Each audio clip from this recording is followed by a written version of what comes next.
and the mic, the machine.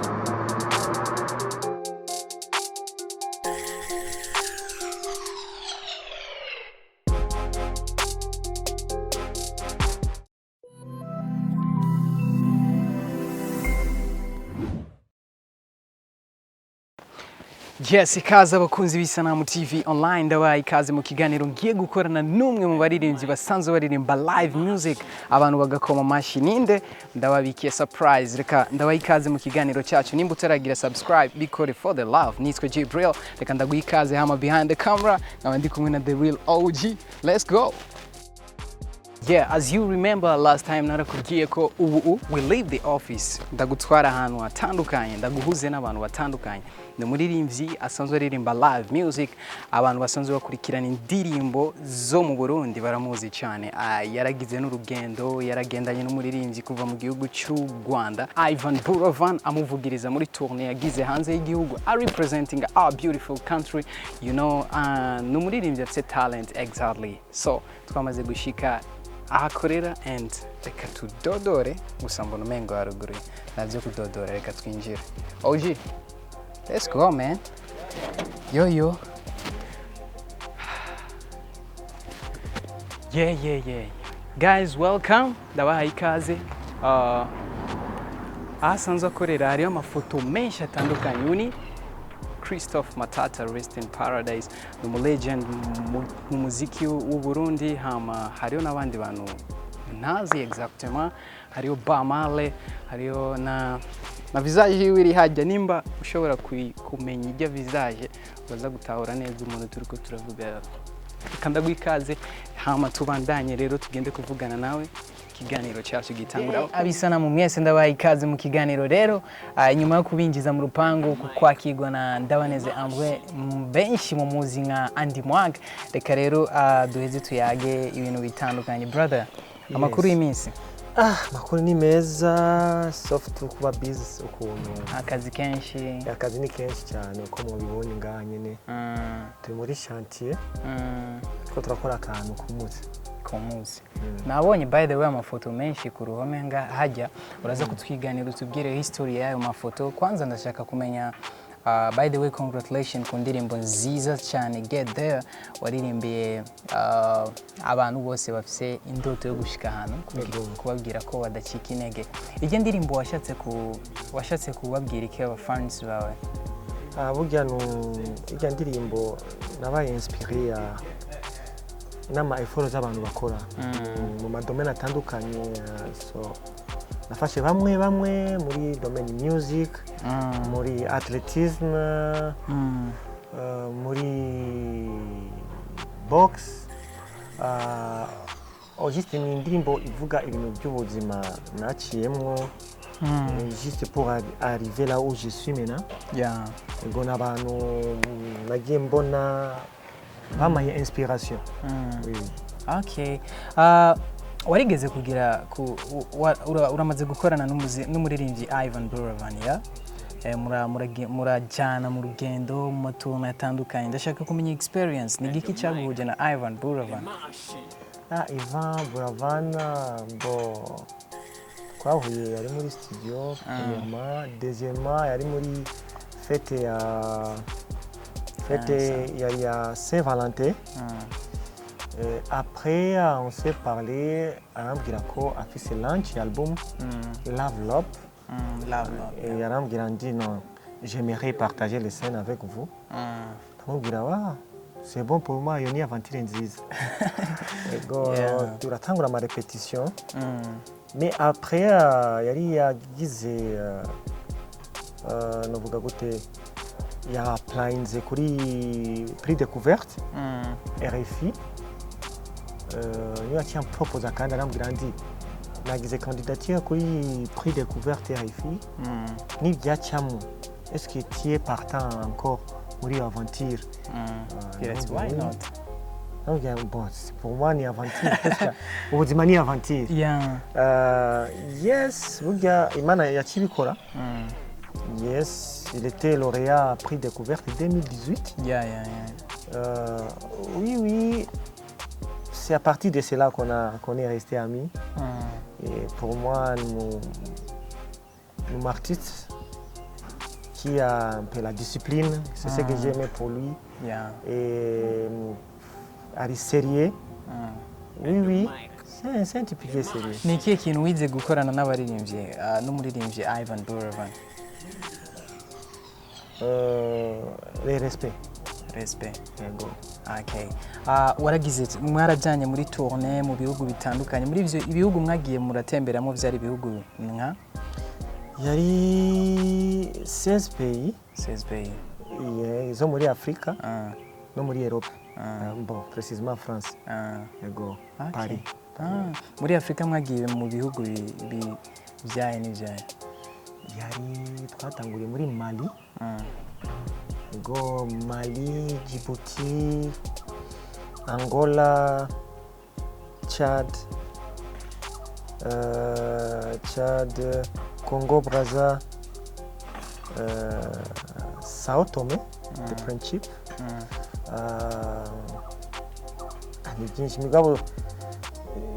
C'était 16 pays.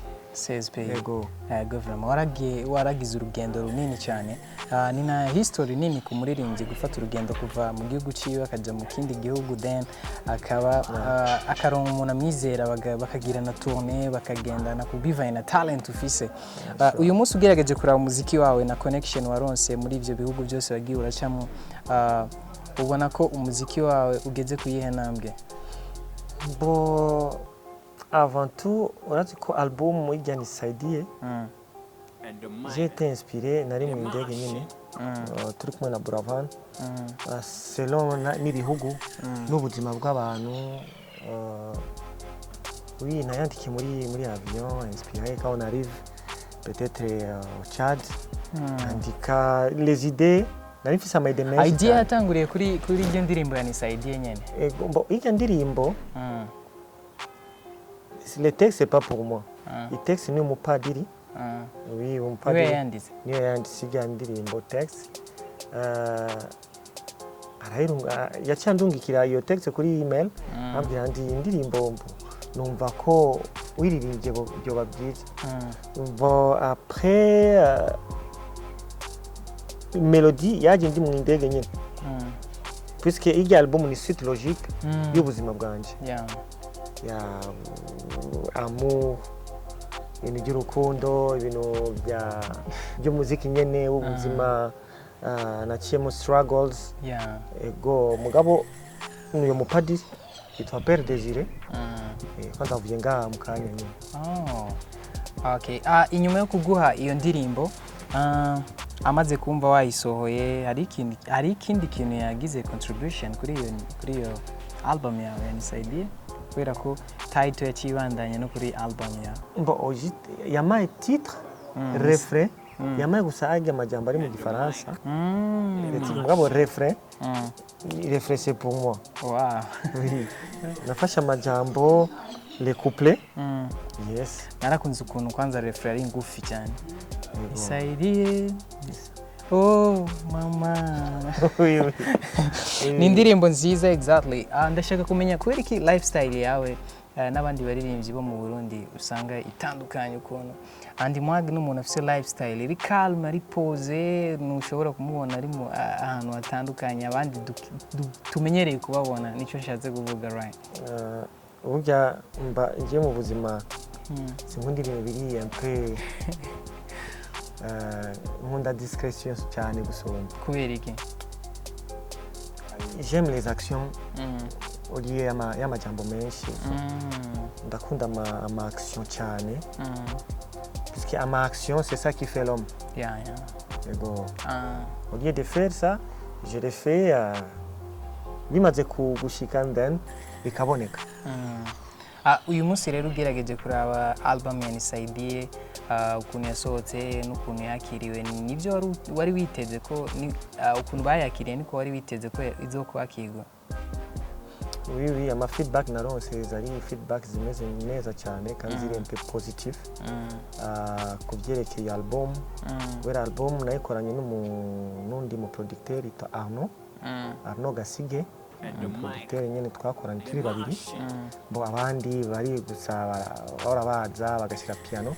Mugabo twari kumwe na Arno pour les mélodies amarrangement twari turi babiri and big up kuri Arno kuvuga feedback naronse c'est après quand je suis rentré naciye ngora concert kuri IFB yari concert ya mbere et pour moi c'était comme les rêves de faire yo kugira concert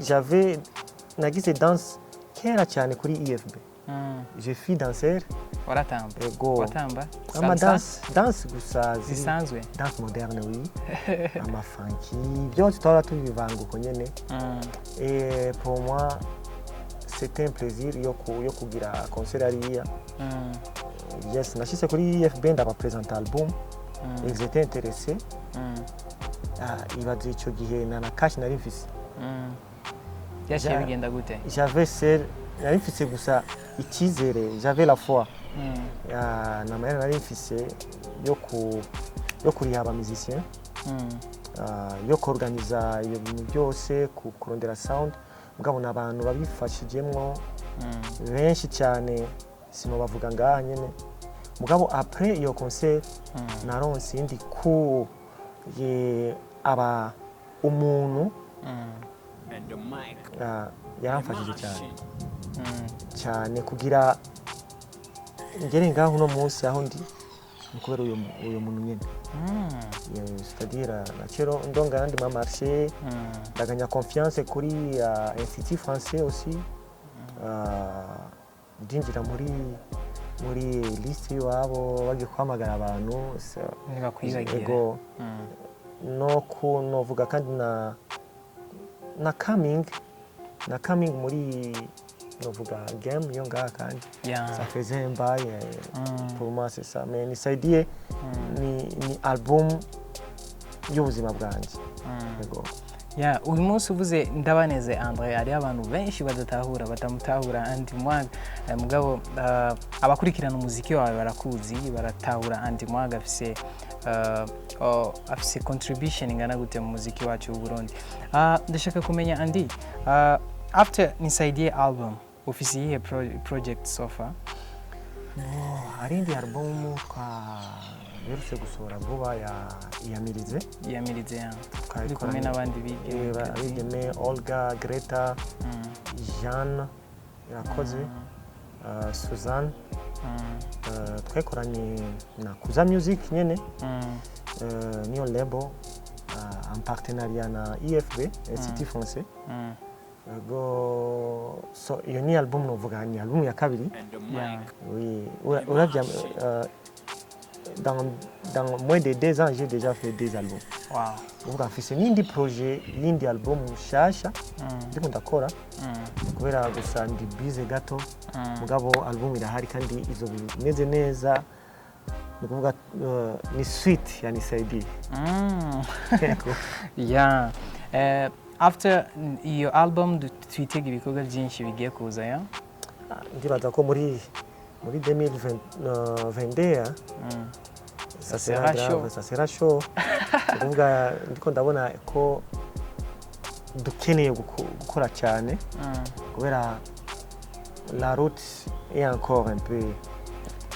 encore longue mais on est juste milieu yego twahageze asigaye gusa agaforce gato gusa mugabo tuzogerageza tubikore neza. Tell us about KuzaMuzik. Wavuze KuzaMuzik, ndashaka kumenya KuzaMuzik. Muri KuzaMuzik uje duke usanzwe uri umuririmbyi tu canke uri muri label tuvuge mu bantu batanguje label ya KuzaMuzik? KuzaMuzik ndi mu CEO wa KuzaMuzik. KuzaMuzik. Bonjour directeur. Wow.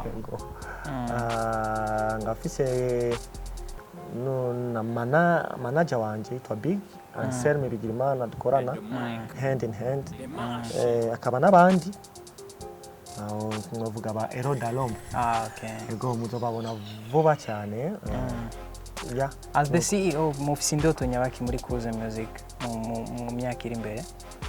Indoto ya mbere ni guteza umuziki w'u Burundi imbere. Ego kubyerekeye indirimbo composition donc tuzokora ibishobotse byose kugira uyu muziki turabe ko kwambuka imipaka. Ego cyane. Uvuze MWAG abantu benshi batahura traditional culture music. Indiri umuziki uvugije, umuziki uri ata bintu by'ububeshi biba birimo n'ikintu wavuse ukifise cyari kikurimo kuva kera ukiri muto ya? Comme nabivuze natanguye ndi umudanseur. Et après nacinga kuri centre jeune Kamenge. Natanguye umuziki kwinjira mu maband kwa. Mugabo natangiye muri église. Avant natangiye muri église nk'umu guitariste. Ujya mu Père Désiré yansiga ndirimbo nisaidie. Umuntu wa mbere yamaye gitari. Niwe yakwigishije na gitari. Oya yamaye kado ya gitari. Wakwigishije? N'abantu benshi. Musari hari watumye izi uge witandi MWAG. Ego nuyo nyene. Abantu benshi mugabo uyo MWAG. Niwe watumye ebana amakuru ya mbere. C'est pour lui. Wow. Naciye mfatije icyo zina. Ndarongera kuri Andy. André. Cyanongera ko yo MWAG pour souvenir puisque nimba no musi ndiko ndavuza guitare c'est pour cet homme. Wow. Ni byiza cyane. Reka nko mu guhereza ikiganiro cyacu bariko baratura right now nk'abafans bawe bitega iki kuri MWAG ariko abategurira iki so far? Ni album Nshasha kandi ubu tugiye kuvanga ibintu. Ni kuvuga tuzotusha mu ma public. Ça sera pas ibintu biri un peu tradit moderne. Oui tradit zizoba zirimo mugabo tuzokora n'izindi. Juste pour abafana bo ngaha nyene bari local. Okay. So nkuko waduhaye ikaze muri KuzaMuzik mutaraheza kugira kuhakora neza ngo hase neza, twitege ko next time tuzogaruka ameze neza, duheze dutembere muri studio ahantu hose turabe n'uru rupangu ibisanzwe bihakorerwa muri uru rupangu byose ya? Yes, isanamu aha ni muhira. Ego murahawe ikaze kandi so anytime ukuvuga wabibonye ko turacyari muri chantier. Mugabo turi mu guhera mu guheza chantier ukuvuga very soon tuzobaha kandi invitation. Turabaho ko tuzoba twamaze gushikana ibikorwa. Thank you so much. Reka utwereke rero utwiganire history y'izi foto ziri ngaha mu rupango hama utubwire n'icyo zivuze kuri MWAG, sivyo? Duhere ku ya mbere kuri ya kome. Ya mbere? Kuri je kwanza ubwa mbere aya mafoto yose ari ngaha nayashyize muri noir blanc. Kubera iki kwanza muri noir? Nayashyize no muri clip yiwanje ya Get There. Get There yarimo. Muri noir blanc puisque byose ibintu byose ama image tout ça a commencé au noir blanc. OK, merci. Et Corneille Corneille lui il m'avait inspiré beaucoup pour la musique. Sa musique, ça m'a donné la force de continuer. Et vu la façon de chanter et ses textes qui parlaient de la vie, kandi ibintu by'ubuzima birantusha cyane. Wow. Tuandanye. Uyu nawe yitwa Apollinaire. Asanzwe aririmba gospel music. Ubwa mbere nigeze kwinjira kuri cette église vivante. Umuririmbyi ari Willy. Nagize test kuri icyo gihe cya Willy. On s'est parlé comme guitariste. Mais Apollinaire n'était pas là encore. Il était déjà parti. Kuvuga Apollinaire muziki we kuri jewe niwe legend, novuga legend muri music gospel. Kandi muziki yo ndayikunda cyane. Ego. Okay, thank you. Hama unawe yitwa Lokwa Kanza. Lokwa Kanza. Mu legend kuva mu gihugu cyo muri Congo ya? c'est un type qui m'a inspiré. Kandi namambona hariho ama reactions yamagira ku mapost ya. Ego Aramaze no guposta so far. Si numujama turavugana. Mais j'ai un rêve de lui voir un jour. Tuvugane. Je sais oui. Parce que musique ouais, c'est ça qui m'a fait l'album Nisaidie. OK. Il m'a inspiré. Jusqu'à maintenant, j'aime même son album. Wow. OK. Unaitwa Jean-Patrick Bimenyimana. Abenshi mu muzika Mudibu. Ya Mudibu n'umujama cyane. He is the legend by the way. Nkunda novuga esprit yiwe y'umuziki. Ukuntu akora imiziki yiwe avec objectif. Twara tuvugana before Nisaidie. Yamaye ama strategies zimwe arambwira petit ici tu peux faire comme ça, ici c'est comme ça. Yeah, big up to GP. Hama uyu nawe? Uyu Papa Wemba. Bon. Aussi il a l'histoire qui est un peu précaire y'ubuzima. Yeah. Yaciyemwo kugira agere ngaha kuri niveau. Mais j'aime ses chansons, c'est un type qui chante bien. C'est tout. Wow. Yeah. Jebi ibintu byankoze ko kabisa niyo mpamvu ugomba kubitubwira neza. Yitwa Jean-Pierre Nimbona benshi mu muzika Kidumu, the living legend. Kidumu ça faisait igihe natangura nafashe objectif yo kuvuza guitare. J'avais l'idée yo kuzahura na Kidumu un jour. Et comme Dieu est grand, yari kuri la vigne ngo mu 2011. Yari ubwa mbere. On s'est vu avec Kidumu et puis imagine-toi, il m'avait proposé de m'amener au Kenya. Et puis je suis allé au Kenya, nagiye muri Kenya turakorana muri Boda Band. Kandi ni umuntu afite spirit iteye ubwoba ariko arakora mu muziki. On faisait même une journée sans manger. Wow. Karonga ikintu arrangement zimeze neza. So pour lui je lui respecte beaucoup. Merci beaucoup Kidumu. Yeah. Hama Angelique. Angelique Kidjo. Agolo.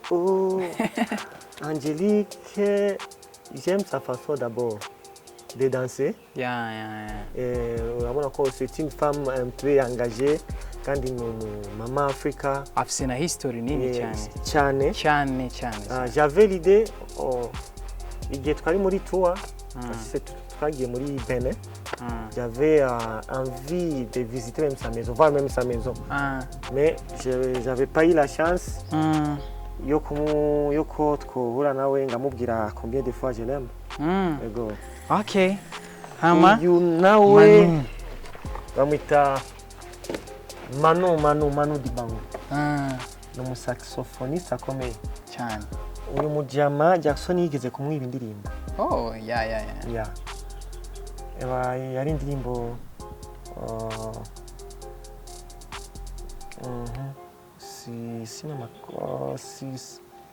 c'était quoi? Yari indirimbo nakutaka pia. Iyo melody yari uyu mujama. Then yaciye aburana na Jackson. Nibaza ko cash yaraziriye kabisa. Yategerezwa kumuriya kabisa. Hama izi nazo izi foto ziri ngaho. Izi foto Christophe Matata. Christophe Matata indirimbo yiwe Inyagasambu. Niyo indirimbo yatumye duhura na Kidumu. J'aimais Inyagasambu yo solo. À l'époque j'étais soliste. Navuga igihe iyo solo ya Nyagasambu. Ebana Kidumu wenyine cyahindukira inyuma arambwira petit c'est grave. Kandi ni legend. Nkunda arrangement ziwe n'umuproducteur wiwe Aaron Tunga. Salute sana. Hamu yakurikira? Uyu ni Jimi Hendrix mu guitariste akomeye cyane kuva mu gihugu cyane muri America. Bluesman akomeye cyane agira pop music ego hama Chanjo Amis. aha uyu sinzi ibyo novuga puisque Ivyiwe birazwi nibyo nyene ego n'amateka kabisa hama elle c'est Kajanine Kajanine gushika ubu indirimbo ziwe novuga même aujourd'hui la qualité y'umuziki yagize jusqu'à maintenant on n'a pas cette qualité ici natwe twaje kugira effort turabe ko turonga iyo qualité the Bon Malay uyu no mutumu pasteur kuri jewe kubera indirimbo ziwe c'est la prophétie ibintu yahora aririmba bizoba jusqu'à maintenant on les voit pour lui c'est un reggae man que je respecte beaucoup Serge Reggiani uyu ni umufaransa ego kandi akomeye ni umu legend w'umuziki w'abafaransa novuga ni nka Chanjo Amis wo mu Bufaransa uyu ni wewe uyu nawe uyu ni Andy kubera iki twahisemo kwishira ngaha mbona amateka gusa wibona ko ego puisque ibintu maze gukora ntabwo ari bike abantu maze gufasha muri music ni benshi cyane muri studio ego maze gukora ibintu byinshi congratulations my brother merci Andy ego amuye nawe uyu ni Johnny Hallyday nawe ni umufaransa nyine indirimbo ziwe zirazwi cyane c'est un type qui chantait bien uyu son idole c'est Serge Reggiani ugabona umufaransa azi kwandika neza cyane big up pour les français hama bino navyo bikurikira ni ibi c'est band gusa ni dessin c'est quelque chose d'artistique c'est percussionniste saxophoniste bass player and bass ego so muri aya mafoto yose twabonye ndafise ikibazo cy'amatsiko reka mbaze maybe uri kuri camera ashobora kwiyumvira ati ni kubera iki Andy MWAG atahisemo gufata ngo ashiremo foto y'umu new generation musician wo mu gihugu cyacu maybe barashobora kuba bafite icyo kibazo ndashaka kumva inyishu ivuye kuri wewe why wahisemo abantu gusa then utahisemo gushiramo the new generation nukuvuga uruhome turacyafise space hariya espace iracyari bazoza bariyongera ego nukuvuga iyo projet irahari tuzofata andi mafoto za new generation urabona ko ama espace turacyafise ama espace menshi cyane tubashira no ngaha cyangwa ari inyuma so kuri wowe wari ufise ibibazo ushaka kumenya impamvu utamubonye naka cyangwa naka kuri izi foto avuze no foto zirahari nukuvuga ni gusa izo processes thank you so much my brother wakoze cyane kutwakira mu rugo rwanyu rwa KuzaMuzik twizere ko next time tuzogaruka tuyaga ibindi bintu tuyagira ahandi hantu tubona ibindi bintu bishasha si isa namwe murakoze cyane kuri iyi invitation turabakunda ego yes reka ndabashimire mwese mwaravye ikiganiro cyacu twari kumwe na Andy MWAG niwe yatwakiriye muri mu cicaro gikuru cya KuzaMuzik yatugiye ko ari muri process zo gukora studio yiwe azoduhamagara next time kugira ngo atwereke ibyo atatweretse uno munsi duheze tumenye byinshi ku bijyanye na KuzaMuzik reka ndagushimire wafashe akanya kukuraba ikiganiro cyacu ndakubwire nti naho ubutadure kandi next time mu kiganiro gikurikira je nitwa Jibril mari kumwe na Andy MWAG until next time we sign out.